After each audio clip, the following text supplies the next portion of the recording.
Suriye'de Müslümanlar azmetti. ये video 1 जनवरी का, Suriye'de Müslümanlar लेकिन ये वीडियो 2025 में सबसे बड़ी जंग का सिग्नल दे रहा है। ये वीडियो है तुर्की के सबसे बड़े शहर का। ये है इस्तांबुल, तुर्की का सबसे बड़ा शहर। आबादी 1.5 करोड़ से ज्यादा, और इस वक्त तुर्की का ये शहर फिलिस्तीन फिलिस्तीन चिल्ला रहा है। ये वो भीड़ है जो राष्ट्रपति रजब तायब एर्दोआन की ताकत भी है, और यही भीड़ एर्दोआन की सबसे बड़ी मुश्किल भी बन सकती है। गलाता ब्रिज पर हजारों लोग तुर्की और फिलिस्तीन का झंडा लेकर नारा लगा रहे हैं।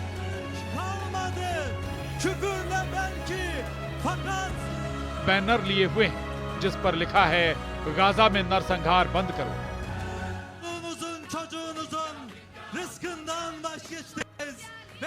क्या गाजा के लिए तुर्की खुद को तैयार कर चुका है? क्या इस वीडियो ने पश्चिम एशिया में तुर्की और इजराइल की टक्कर की शुरुआत कर दी है? क्या ये तस्वीरें देखकर 2025 में एर्दोआन पश्चिम एशिया में एक नया वॉर जोन तैयार कर सकते हैं? इस रैली में एर्दोआन के बेटे बिलाल ने क्या ऐलान किया, इस पर पूरे इजराइल की नजर। पहले सुनिए तुर्की के राष्ट्रपति के बेटे बिलाल एर्दोआन का वो बयान जो इस वक्त सुर्खियों में है। Gazze'de soykırımın 453. günü.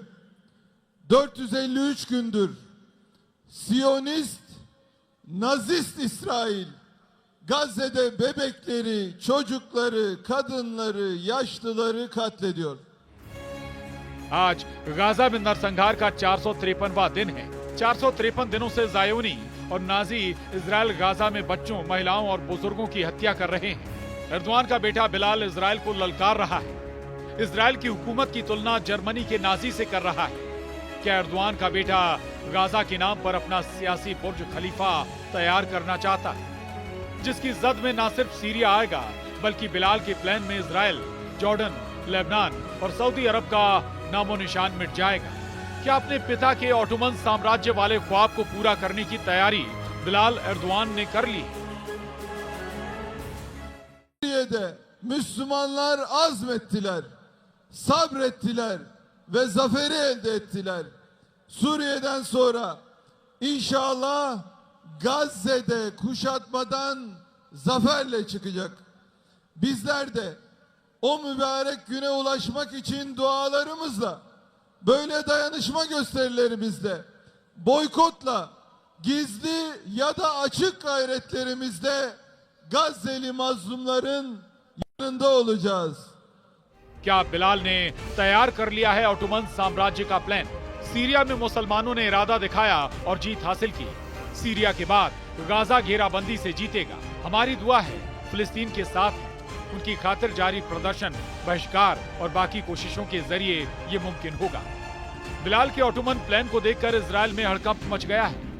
इजराइल की फौज को लग रहा है कि जितना फायदा उसे गाजा, लेबनान और सीरिया में युद्ध से हुआ है, उससे ज्यादा नुकसान तुर्की से होने वाला है।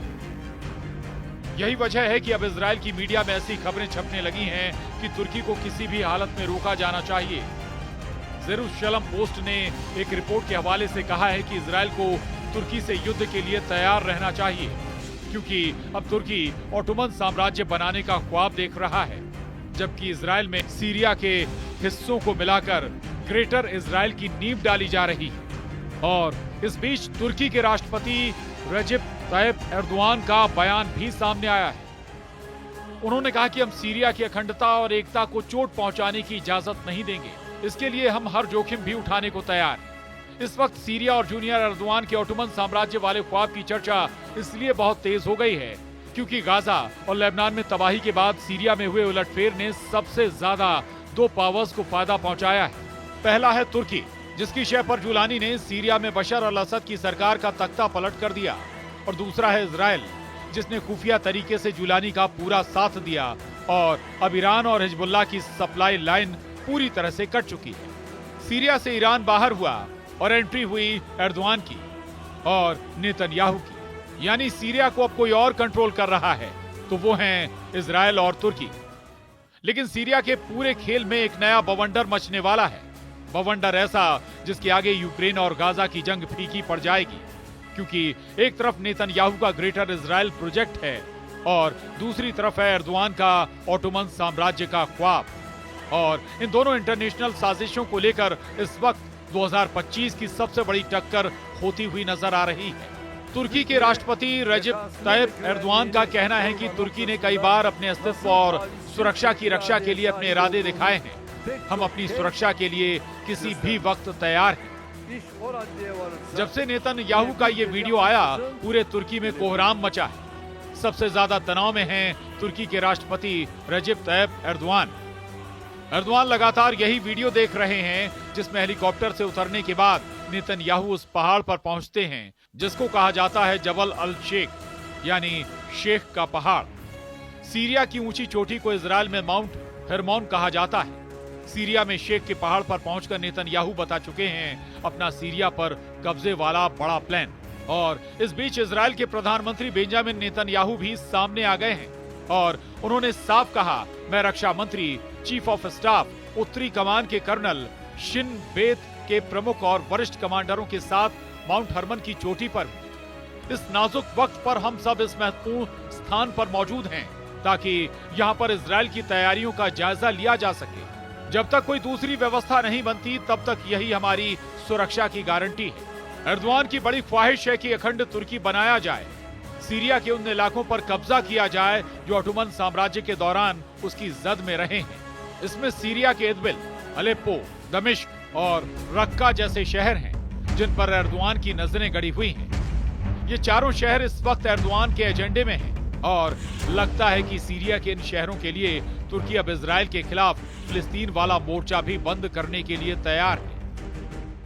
क्या एर्दोआन का ये रवैया फिलिस्तीन के सबसे बड़े समर्थक ईरान और सीरिया के बीच युद्ध करा सकता है?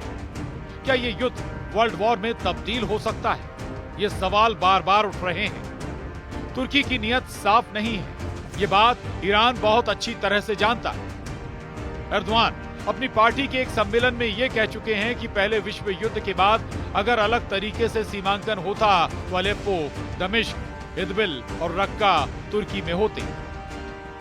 पहले विश्व युद्ध में ओटोमन साम्राज्य का नक्शा देखिए, पूरा लेबनान, फिलिस्तीन, सीरिया और इराक का बड़ा हिस्सा, यहाँ तक कि पश्चिमी और पूर्वी सऊदी अरब तक ओटोमन एम्पायर फैला हुआ था।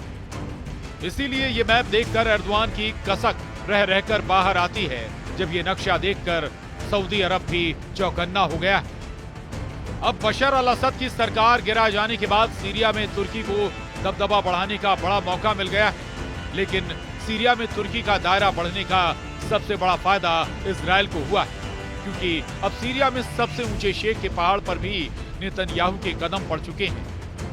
नेतन्याहू का ये वीडियो देखकर ईरान भी बहुत ज्यादा तनाव में है, क्योंकि लेबनान तक उसकी पहुंच अब पूरी तरह से है, जबकि हिजबुल्लाह की सप्लाई लाइन कटने से ईरान की मुश्किल बहुत ज्यादा बढ़ चुकी है।